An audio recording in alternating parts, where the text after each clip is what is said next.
So guys, let's unbox my last budol. Last na talaga to guys kasi wala na, naubos na ang ating kayamanan. So I got the most expensive perfume I bought in my entire life. Like, I don't even wear perfume but nabudol ako dito guys. Kasi kailangan nating maging amoy mayaman, char. Kailangan amoy mayaman na tayo guys kasi nag-upgrade na tayo. Hindi na tayo gasoline girl.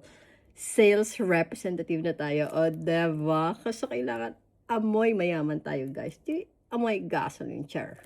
So, i-unbox natin tong, hindi ko pa alam yung pangalan. Parfums de Marly Paris. Delina Exclusive. So, sobrang bango niya, guys. Ito yung presyo niya, no? 3,415. So, it's roughly 19,000 pesos plus. So, kailangan it will last for 1 year. Even more. So, ito siya, guys. Tada! O, diba? Ganda pink. Ayan.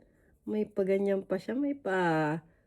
Ano yung nilalagay sa toga? Diba yung pag graduate na nililipat? Oh, taray. Tapos, spray na natin siya, guys. Para today ay amoy mabango. Takot pa ako. Baka masyadong mabango. Sabihin na masyado naman akong mabango for sales lady. Ala, ang bango niya talaga, guys. May 4 lang. Tama na yun. Kasi tipirin natin siya. Ang mahal niya, guys. Diyos ko. Pero, sulit naman siya. At nakakuha naman ako ng 20% discount kasi minember ko si Dag Eric. Kailangan ko siyang ipa-member kasi nagamit ko na yung akin. O, diba? Support naman siya. Tinawagan ko pa siya while I'm buying this.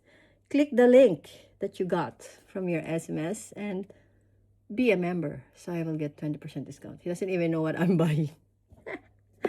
And yes, this is it. So, kung nandito si Mama, ay matutuwa yun kasi mahilig sa pabango. Tapos sobrang bango talaga niyan.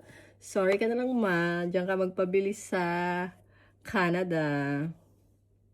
Bye, guys!